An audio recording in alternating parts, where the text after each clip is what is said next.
boa noite aos nossos ouvintes.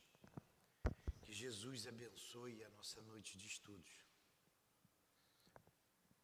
O Evangelho segundo o Espiritismo, capítulo 2, meu reino não é deste mundo. Em seguida, daremos continuidade ao livro, o estudo em torno do livro da Dona Ivone, Voragens do Pecado. Uma realeza terrestre, item 8 do capítulo 2, meu reino não é deste mundo. Quem melhor do que eu pôde compreender a verdade destas palavras de nosso Senhor? Meu reino não é deste mundo. O orgulho foi a minha perdição na terra. Quem pois poderia compreender o nada que os reinos terrestres representam, se eu não compreendi? O que levei comigo da minha realeza terrestre? Nada, absolutamente nada. E como para tornar a lição mais terrível, a realeza não me seguiu até o túmulo. Rainha era eu entre os homens.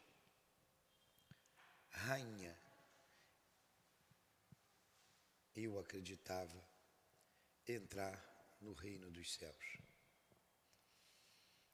Que humilhação, quando em lugar de ser recebida como soberana, eu vi acima de mim, mas bem acima, homens que eu considerava insignificantes e que desprezava, porque não tinham sangue nobre. Oh, nesse momento compreendi a inutilidade das honras e das grandezas que se buscam com tanta avidez sobre a terra. Para se preparar um lugar no reino dos céus, é preciso abnegação, humildade, caridade em toda a sua perfeita prática e benevolência para todos. Não se pergunta o que fomos, qual a posição que ocupamos, mas o bem que fizemos, as lágrimas que enxugamos.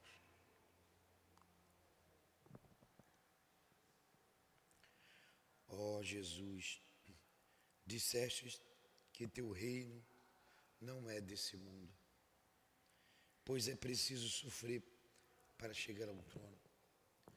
E os degraus do trono não nos aproximam dele. São os caminhos mais penosos da vida que nos conduzem a ele. Procuremos, pois, o caminho entre as dificuldades e os espinhos, e não entre as flores. Para tornar a lição mais terrível, a realeza não lhe seguiu. Os homens correm em busca dos bens terrenos, como se pudessem guardá-los para sempre.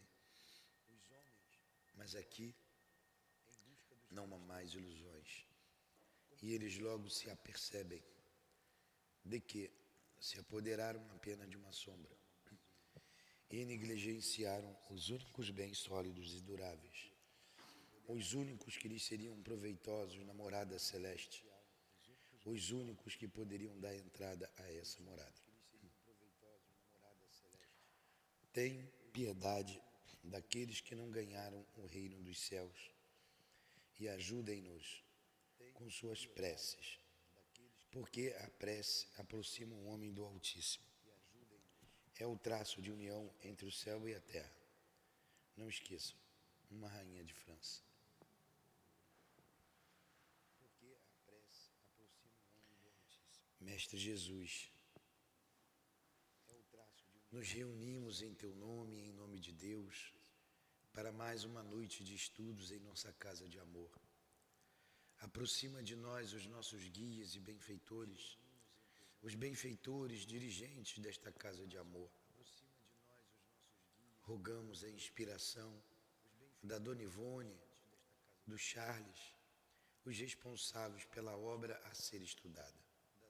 Em nome desses irmãos queridos, em nome do altivo, em nome do amor, do nosso amor, minha querida, do teu amor, Jesus, e do amor de Deus acima de tudo, iniciamos os estudos dessa noite. Que assim seja.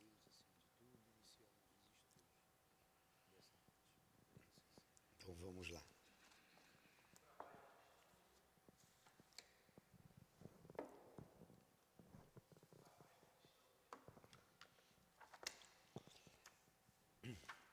No meu livro, que é editado pela FEB, página 84.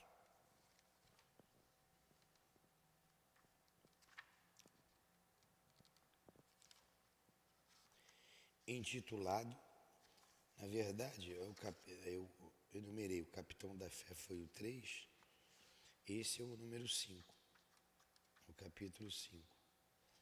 O pacto obsessor, nós vimos semana passada. E agora o quinto. O que foi o pacto obsessor? Ali que destruiu a vida da então Ruth Carolina. E como foi colocado lá no início, na primeira página, as consequências dos atos liderados pelo capitão da fé, Luiz de Narbonne, e o príncipe Teguino, não se resolveram até os dias atuais. Enquanto Dona Ivone escrevia, o Charles escrevia, através da mediunidade da Dona Ivone, ele disse que aí até hoje ainda não foram resolvidos. O conhecido massacre da noite de São Bartolomeu. Vocês podem ver isso na história. Se colocar na internet, vocês verão essa história, esse marco triste na história do cristianismo. Luís IX era o rei na época e sua mãe, Catarina de Médici, que dominava o rei, que era frágil, e ela ordenou por interesses pessoais esse massacre. A história específica desta família não está na história, né? Na história contada. Então aqui é a história desse grupo familiar, que foi dizimado pelo capitão da fé, o Luiz de Narbonne. Então uma família de 5 irmãos, mas os pais foram mortos, assassinados. Salvou somente Ruth Carolina, que estava na casa da sua futura cunhada. Essa futura cunhada, eu estou contando a história bem rápido para vocês se inteirarem, se situarem. Ela era muito rica, e somente ela era e um irmão.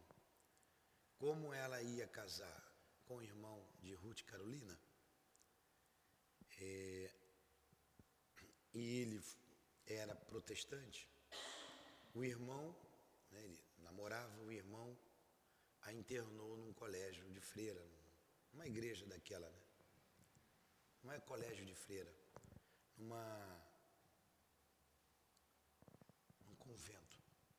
Mas quando ela completou maioridade, ela saiu. O irmão tinha viajado para a Europa, pela Europa fora, como um cavaleiro do rei, né, era militar. Ela ficou sozinha. E o que foi que ela fez? Ela ficou muito triste e revoltada com a morte do seu noivo, o Carlos de La Chapelle. E foi dizimado toda a família de La Chapelle e todos os colonos que se encontravam no castelo deles. Ela então fez o seguinte, fez um pacto, por isso o título do último estudo, Pacto Obsessor. Ela falou com a menina, que era uma menina ainda, Ruth, você é bela e você vai vingar o sangue por mim e por você, dos nossos amores, do nosso Carlos. Você vai adotar, aí ela arquitetou um plano, você vai adotar o meu nome, você vai se imiscuir com a rainha, eu conheço bem a rainha, sei das intrigas da corte, porque meu irmão sempre me contou, e colocou ela a par de tudo, não será difícil. E você se vingará. Toda a minha riqueza eu vou passar para você. Meu irmão não precisa disso. E antes que ele venha, você tem que ser rápida. Você vai adotar o meu nome, a minha riqueza e se vingará. Foi aí que terminou o capítulo. Você é bela.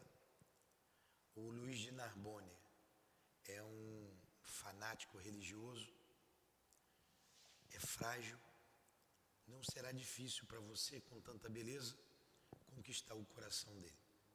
Então, basicamente, foi aí que nós paramos, semana passada. No início do livro, na primeira página, nas primeiras páginas, ele diz que, a história é contada, que ela chega numa linda carruagem, entra porque a cunhada, a futura cunhada, tinha propriedades em Paris, em outros, além das terras do castelo,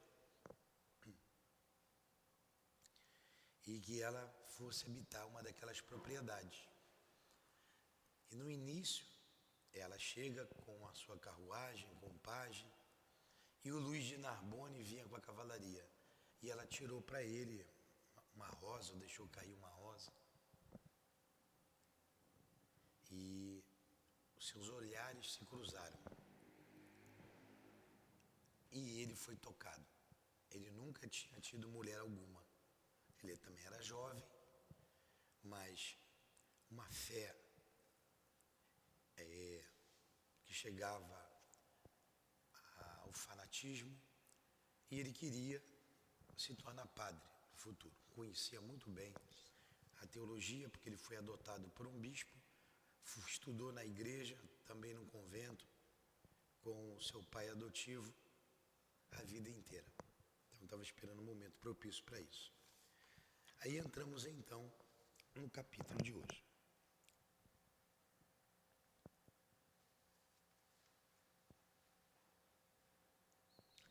Então Ruth Carolina passará a se chamar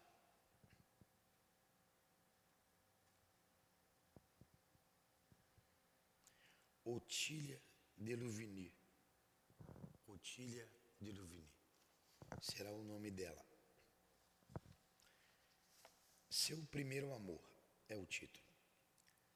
Afastando-se da Praça Rosada, onde acabara de ver pela primeira vez, sem o saber, a sobrevivente do massacre de La Chapelle, agora transformada em uma dama de Louvigny, murmurava Luiz de Narbonne consigo mesmo.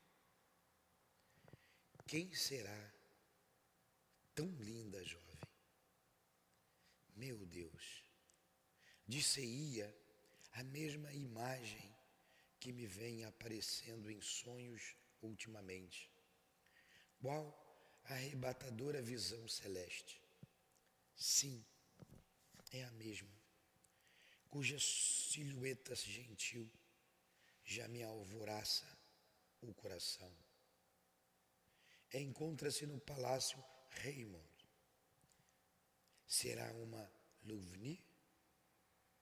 Que seja assim. E Arthur auxiliar-me-á os intentos, se porventura, em reticências. Quem é Arthur? Arthur de Louvigny é o irmão de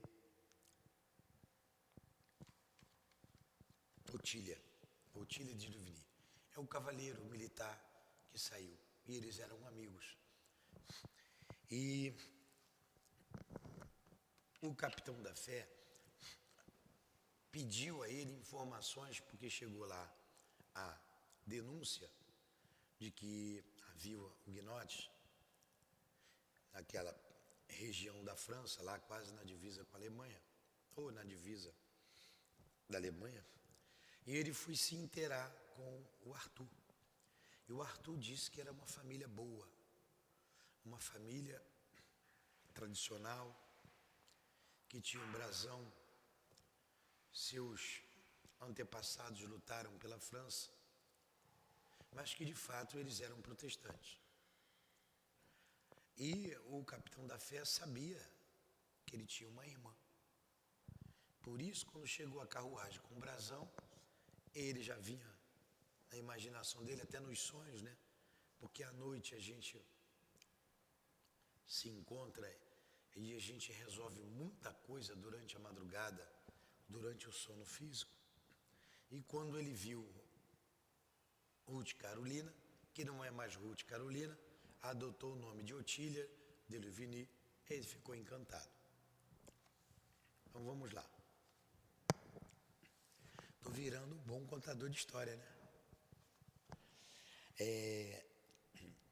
Eu preciso de um tempo para me situar, porque um dia é a história do André Luiz, outro dia é essa. Aí outra, hoje eu consegui descansar um pouquinho, a cabeça está fresca, eu estou lembrando de tudo.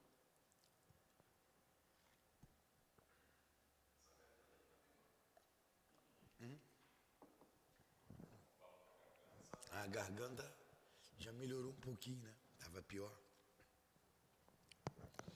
É pena que é só uma horinha de estudo.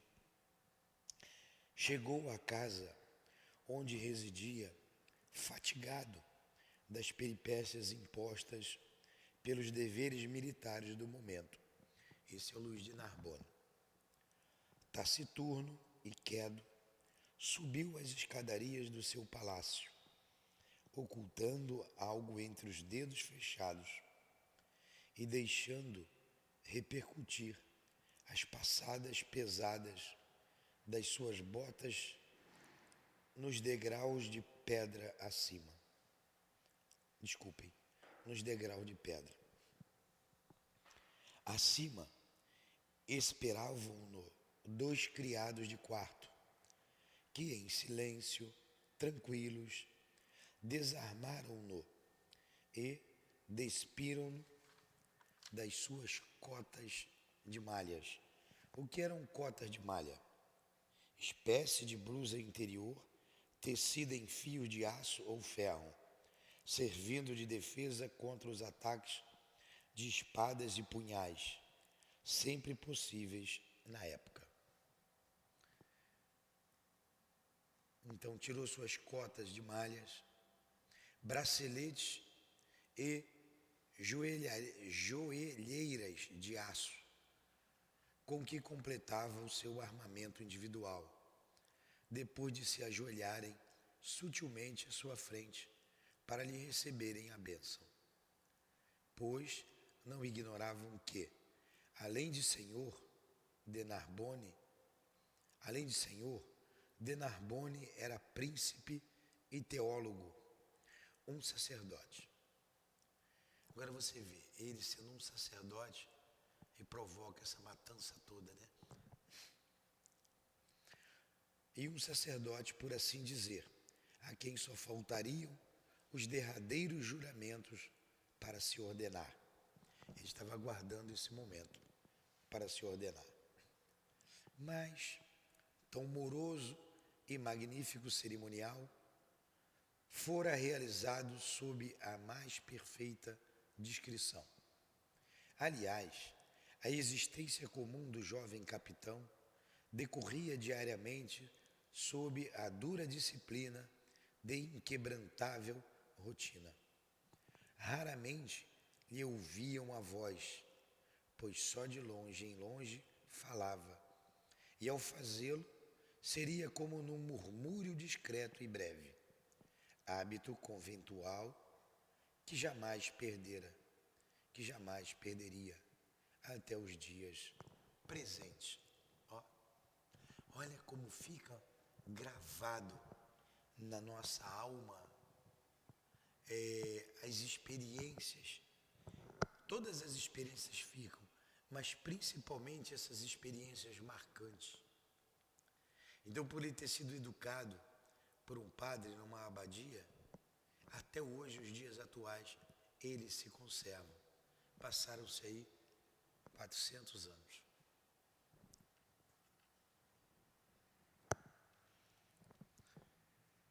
Naqueles trágicos dias de confusões e homicídios coletivos, suas tarefas eram divididas em duas partes distintas. De sol a sol, por favor, vê se está saindo tudo direitinho aí na live. Só liga o seu celular, por favor. De sol a sol, seria ele o cavaleiro da fé católica romana, na ampla expressão do termo então considerado, o qual, em nome da Igreja, zelava pela sua estabilidade no solo parisiense, obrigando-se aos caprichos da rainha poderosa, como conviria a um oficial militar, comandante de uma força. Então, agia como soldado, conquanto o fizesse sob os auspícios da Igreja. À noite, porém, até as primeiras horas da madrugada, era o devoto fervoroso e humilde, o teólogo apaixonado, aprofundando-se na leitura de pergaminhos e livros. Eram os deveres do crente praticante: orações, confissões, penitências, meditações, aulas, debates junto dos luminares eclesiásticos. Geralmente, só se permitia recolher quando a ampulheta das sacristias de Saint-Germain-l'Auxerrois, sua igreja preferida, não longe da qual residia, anunciava que novo dia se iniciava. Olha, ele ficava a noite adentro acordado. Comungava-se, no entanto, diariamente, às 7 horas da manhã. Refeitas suas férreas energias por um breve sono, e iniciava atividades às 8, pelo verão, e às 9, quando era inverno. Metódico até o automatismo, deixava-se levar, como se a tudo obedecesse por um impulso natural, independente das próprias cogitações.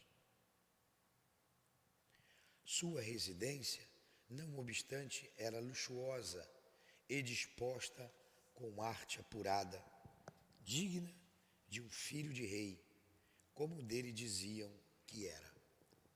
Corria pelos bastidores que ele era o filho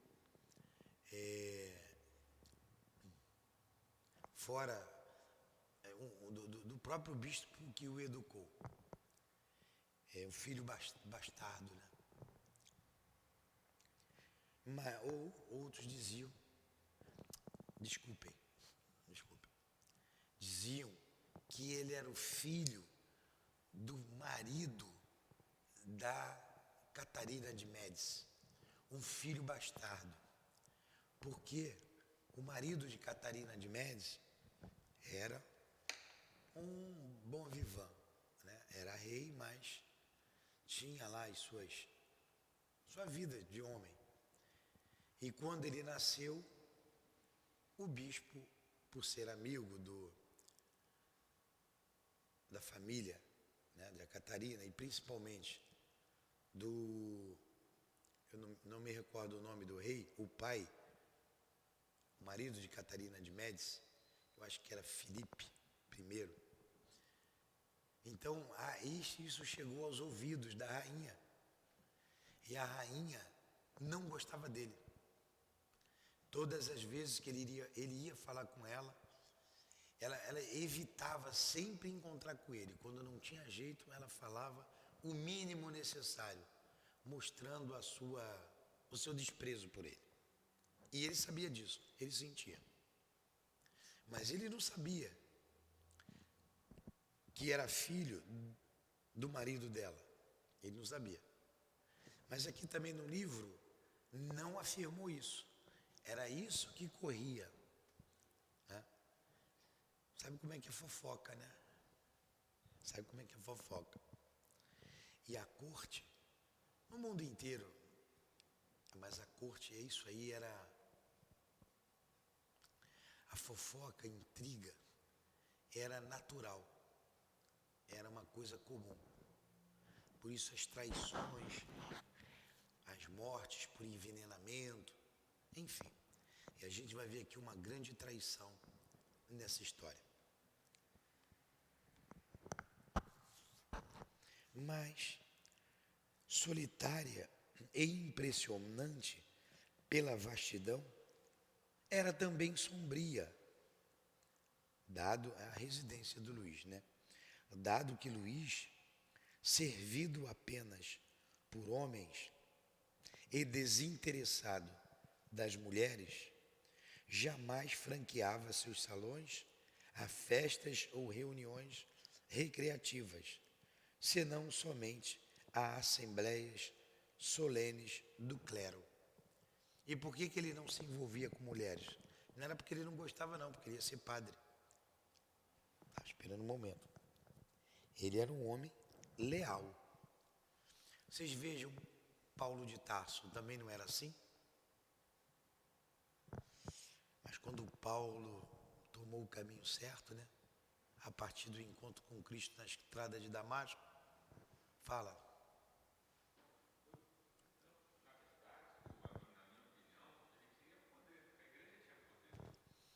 É, mas a fé, ele tinha fé. Esse é o problema da religião, que forma fanáticos. Como é que um homem que conhece o Evangelho do Cristo mata friamente aqueles que não pensam como ele? E eram irmãos, além de patriotas, eu não posso falar, né? Patriotas, né? Eram patriotas, eram franceses. Além disso, também eram cristãos. Somente pensavam diferente. Eu não posso, e hoje não cabe mais isso, perseguir alguém que não pensa como eu. Sou espírita, o outro também é cristão, católico ou protestante, eu persegui. E foi isso que ele fez. Então ele era um homem letrado, né? Um vasto conhecimento, porque cultura todo mundo tem, né? E comete esse tipo de crime. Em nome do Cristo, viu? Em o nome de Jesus, como dizem aí. Seus homens de armas acomodavam-se além, num quartel de sua propriedade, para os lados da Bastilha de Santo Antônio, apenas permanecendo no palácio reduzido o número de guardas. A Bastilha de Santo Antônio, anota aqui que está embaixo. Famosa e terrível prisão do Estado em Paris. Agora você vê, a Bastilha de Santo Antônio era uma terrível prisão. Destruída pelo povo, a 14 de julho de 1789, o dia da Revolução Francesa, né? Aí que se deu a queda da Bastilha. Você não ouviu falar na queda da Bastilha?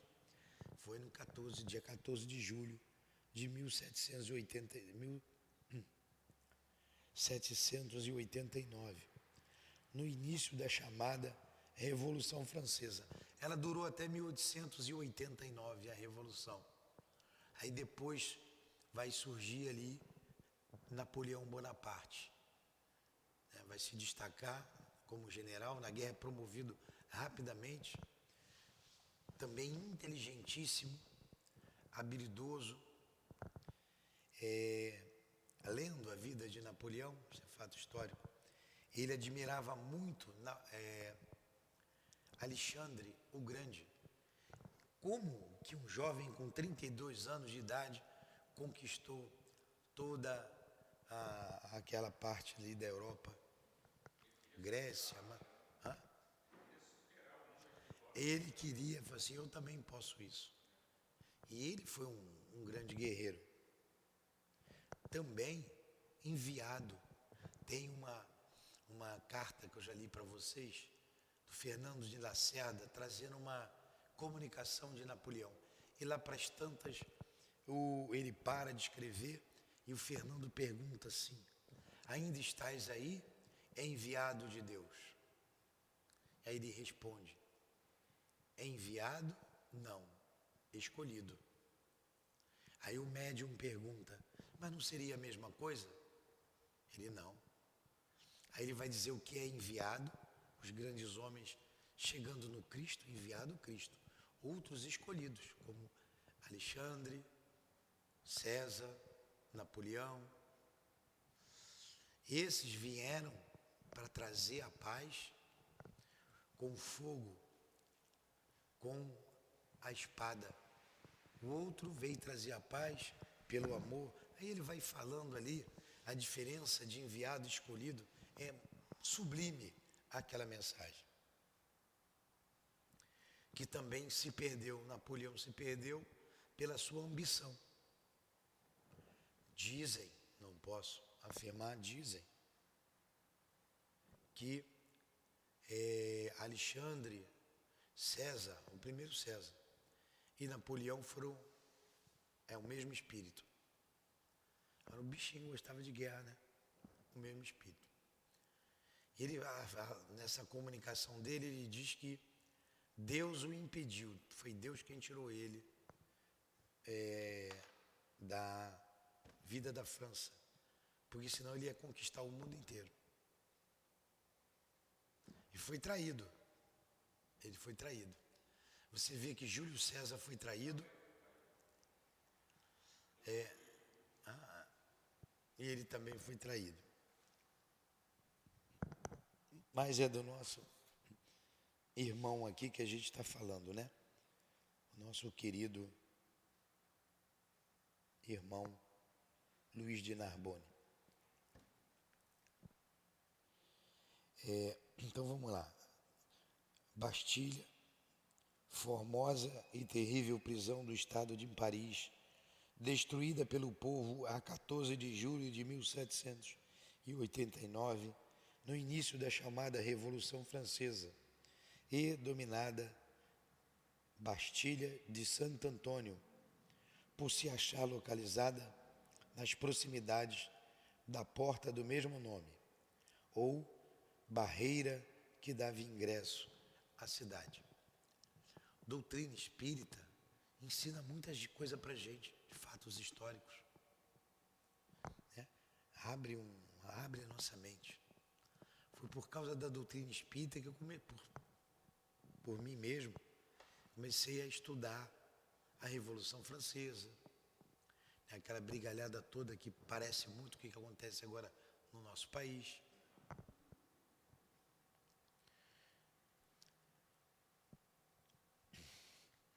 Então vamos lá. Então você já sabe o que é a Bastilha de Santo Antônio. Nessa tarde,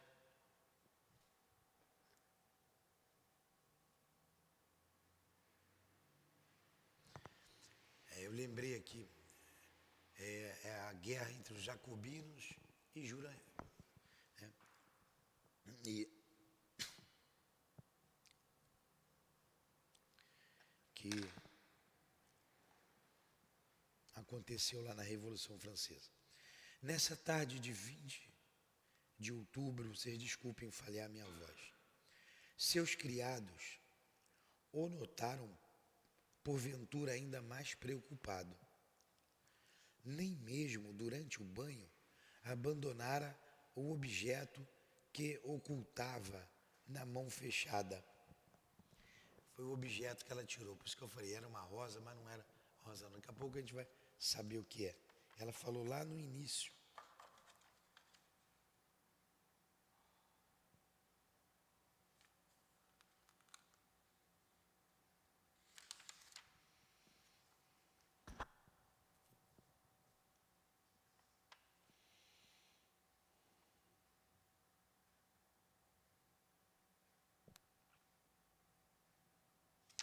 Vamos lá, que a gente vai ver já já. Passavam de uma para outra mão.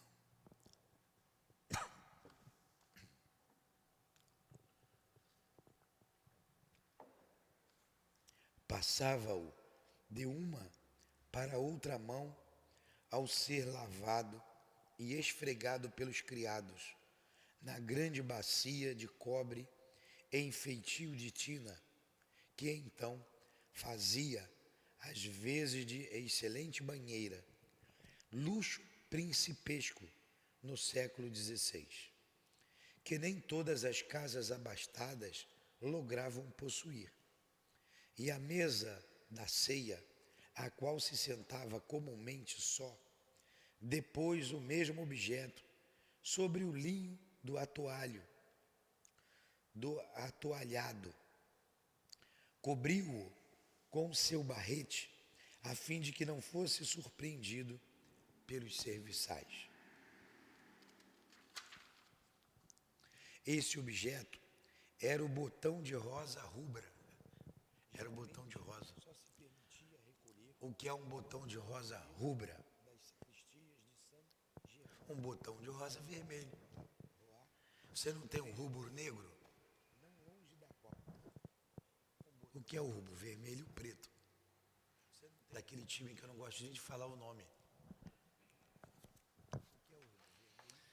Esse objeto era o botão de rosa rubra, símbolo do sangue derramado, que a suposta Otília lhe atirara ao vê-lo passar sob sua janela.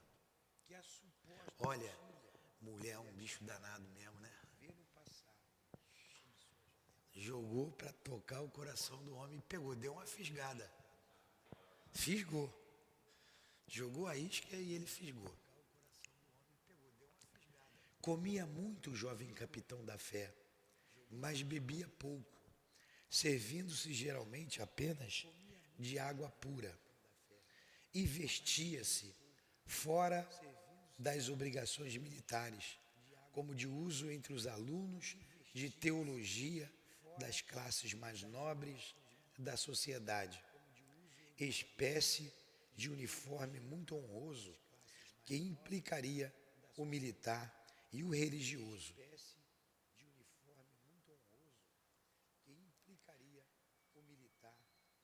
O qual envergava com orgulho. O cara era da nata, né? Era o top lá na sociedade. Calções curtos que iam aos joelhos, de cor escura, meias de seda forte e botas finíssimas, que igualmente seguiam aproximadamente até os joelhos. Túnica ampla, espécie de saia ou sotaina curta, que também não passava dos joelhos, ornada de gola virada, capa ampla, esvoaçante, com um colarinho idêntico, branco. Um barrete quadrado em pequenas dimensões, porém destituído de enfeites e borlas, completava a curiosa indumentária que nem a todos seria permitido envergar. Agora você vê aqui o que é um médium positivo. Está lá no livro dos médiuns. Característica do médium positivo. Ele é atento aos detalhes. A dona Ivone descreveu a roupa dele, que você imaginou ele vestido, né? Com tipo bermuda, que ia até os joelhos, a bota com a meia grossa, enfim. É o médium positivo, né? Todo médium que tem isso é afeito aos detalhes, não. Naquele livro Devassando o invisível, ela também descreve a roupa do médico, o beletrista. Ela não sabia o nome do médico, chama-o de beletrista. E ela ainda diz assim: até hoje, enquanto escrevo essas linhas, não sei o nome do beletrista. O que é beletrista? O amante das letras. Ele queria escrever um livro através da Dona Ivone. Aí é que ela fala, a que eu digo para vocês aqui de vez em quando. Ela não queria escrever a história dele. A história do beletrista era uma triste história, que ele conviveu com uma mulher, que o marido abandonou com o filho, e ele não podia casar com a mulher que ele tanto amava, porque não tinha o divórcio na época. E o marido, a lei favorecia os homens. O marido pegou o filho era dele, ameaçou levar o filho, ou levou o filho dela. E ela se suicidou. E ele perdeu o rumo. Tem que ler lá, que a história é interessantíssima. Aí ela diz assim, ela não escreve o livro através dele. E ele vai triste embora, andando. Ela descreve a cena da rua estreita, barrenta, indo em direção à casa. Ela diz para ele assim, ela diz para a gente, né? Não para ele, que todo romance mediúnico, e não é qualquer um que escreve romance mediúnico, não é dificílimo. Ele tem que ter 3 características. 3. Ele tem que ser, é o DEM. Ele tem que ser o quê? Doutrinário, educativo e moral. Então, você está vendo esse romance aqui, ele tem essas 3 características: doutrinário, educativo e moral. Não, ali é outro. Não vou nem falar desse livro aí, tá? Então, é a característica. Vamos voltar aqui para o estudo. Ela descreve, ia falar do beletrista, acabei indo um pouco mais, né? A distância do corte do terno. O terno não tem aquele corte atrás. E ela diz lá, de aproximadamente 25 centímetros, não me lembro se eram 20 centímetros. 20 centímetros. Então, até o tamanho, os botões, como estavam pregados, o lenço, que eles tinham o hábito do lenço no bolso, né? A cor do lenço, tudo ela descrevia. E o cheiro do perfume. Após o repasto, dirigiu-se Luís em liteira para a igreja de Saint-Germain, a fim de meditar, confessar-se e entregar-se às devoções diárias, pois tal uniforme não permitiria ao seu ocupante cavalgar. Agora, essa indumentária que ele estava, que não era todo mundo que tinha, ele colocou aqui, ó, a observação. É nota da médium, tá? Essas observações são sempre trazidas pela nossa irmã Ivone. Ela diz o seguinte aqui, ó. Depois de muita meditação e prece, convimos em conservar a descrição da presente indumentária, tal como foi ditada do espaço e como foi por nossa vidência alcançada, em quadros que nos foram mostrados. Não obstante, é sabido que, mesmo no século XVI, o uniforme dos alunos de teologia católica não era bem esse, e sim sotaina comprida com uma gola virada, capa ampla, esvoaçante com colarinho e um barrete quadrado sem borlas. Consultado o espírito autor do livro sobre o caso, insistiu para que transcrevêssemos conforme fora ditado o trecho, o que obedecemos. Nota da médium. Agora você vê a preocupação do médio, né? Porque não era bem esse uniforme que ele estava vestido, que era um uniforme que os alunos de teologia vestiam. E questionando o Espírito disse, mantém o que eu disse. Mantém o que eu disse. Então, era assim que ele se trajava. Não seria muito provável que em Paris, por essa época, existissem homens, principalmente jovens, que apresentassem maior ardor religioso, mais difusa circunspecção nos atos praticados dentro e fora da religião. E esse homem, modelo de juventude moralizada e séria, incapaz de uma deslealdade em qualquer setor a que emprestasse suas energias. Esse jovem de 25 primaveras, cuja honradez inatacável seria certamente rara em todos os tempos.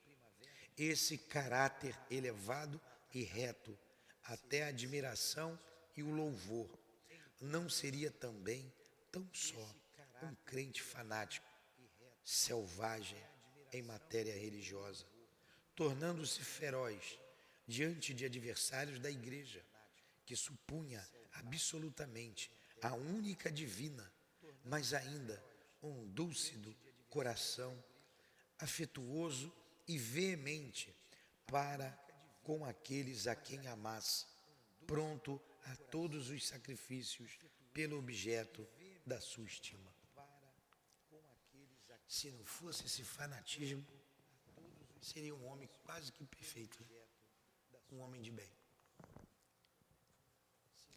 Estão vendo aqui quantas qualidades esse espírito tinha, quantas virtudes.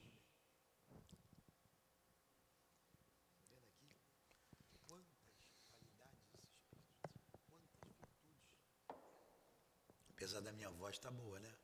Tá boa a história? Vocês têm que dizer que tá, senão eu fecho o livro.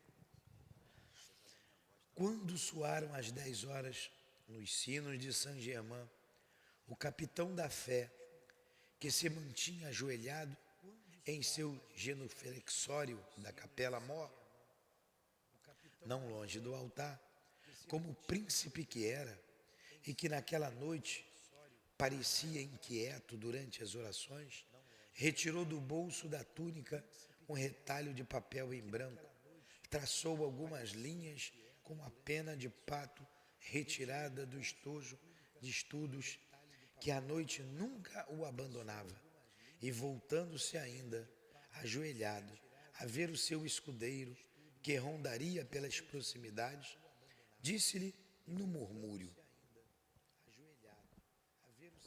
vai à Praça Rosada, chama a guarda do Palácio Raymond e faze chegar a dama dos cabelos de ouro, que hoje à tarde nos presenteou com uma gentileza, a mensagem que aí tens. Vai depressa, espero-te neste mesmo lugar, meu bom Rupert. Vai, não reveles, todavia, o meu verdadeiro nome, ainda que te perguntem. Foi fisgado mesmo, hein? Um cruzar de olhar. Eu, quando vi a minha namorada, hoje minha esposa e noiva, foi o primeiro olhar também.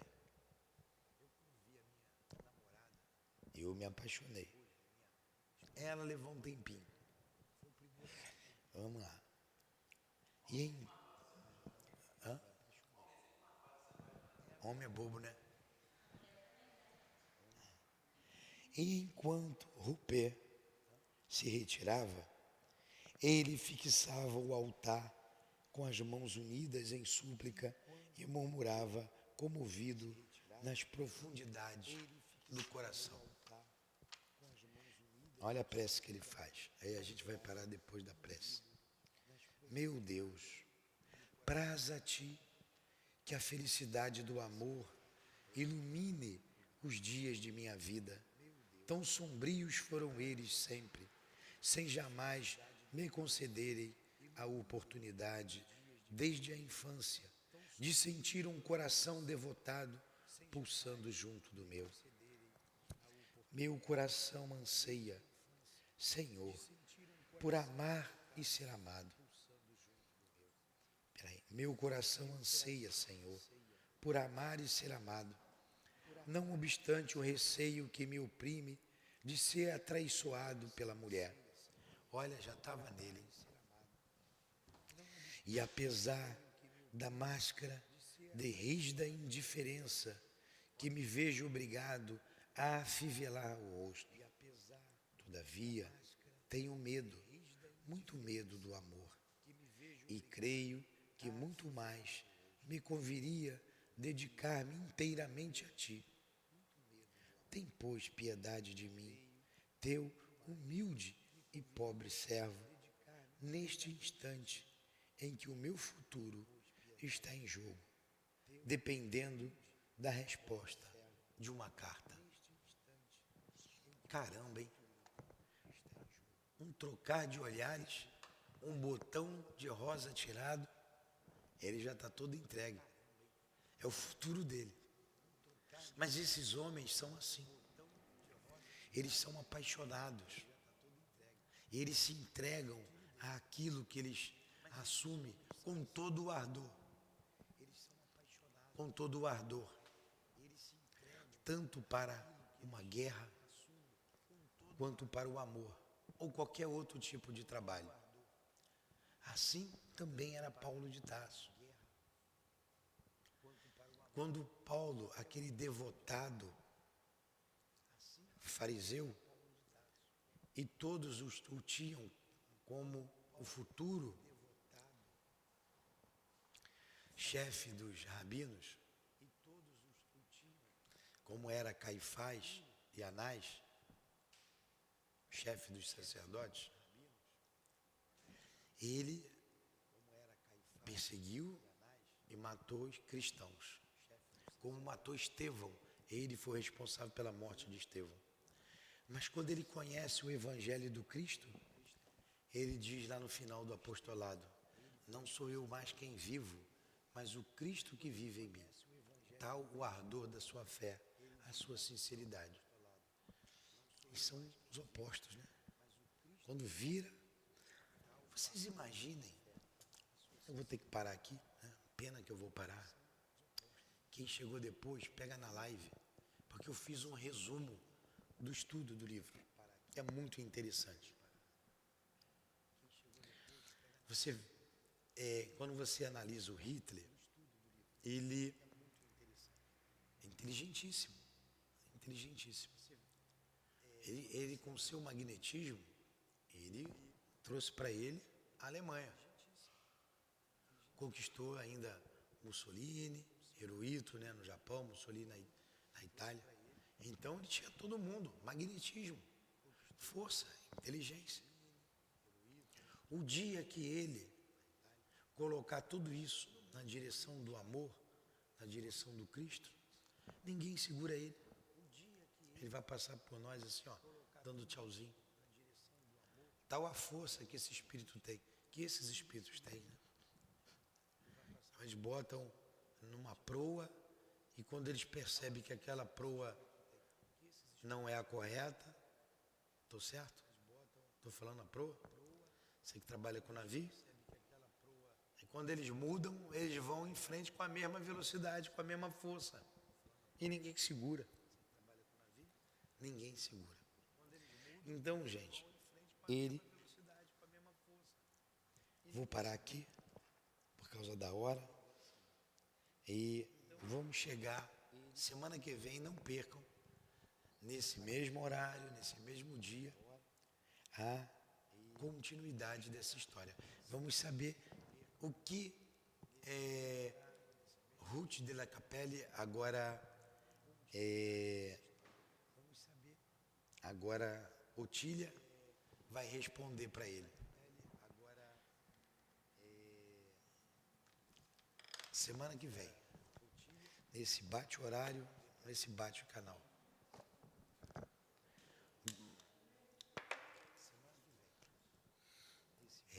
vou avisando aos nossos ouvintes que o dia 16 de dezembro é a nossa última semana de estudo. Cai numa sexta-feira, a gente vai encerrar os estudos. Quando se aproximar, nós avisamos novamente. Vocês aí vejam no grupo, já viram? Eu fiz à mão, dia 14, a quinta-feira que era 14, né? Então dia 14 de dezembro. O Natal foi ontem, né? Já está chegando de novo. Parece que os dias estão andando rápido demais. Eu acho que estão. Né? Amado Mestre Jesus, muito obrigado pelo estudo desta noite, por permitir chegar até nós essa história de amor, de ódio, de fanatismo religioso, e que só engrandece o nosso espírito para que tomemos as decisões acertadas conforme a lei de amor. Quiçá as dores que carregamos hoje é o resultado do mesmo nefasto passado que teve esse irmão. Que Deus nos abençoe e tenha piedade de nossas almas. Obrigado à nossa irmã Ivone, obrigado ao Charles, obrigado a todos esses personagens. Muito obrigado. Despeça-nos, despedimos-nos em nome da direção espiritual do SEAP, o querido altivo, em nome do amor, do nosso amor, Lourdinha, do amor que esses espíritos transcreveram essa mensagem, a nossa irmã Ivone, o Charles, em nome do teu amor, Jesus, mas acima de tudo, em nome do amor de Deus, nosso Pai, damos por encerrados os estudos da noite de hoje. Que assim seja.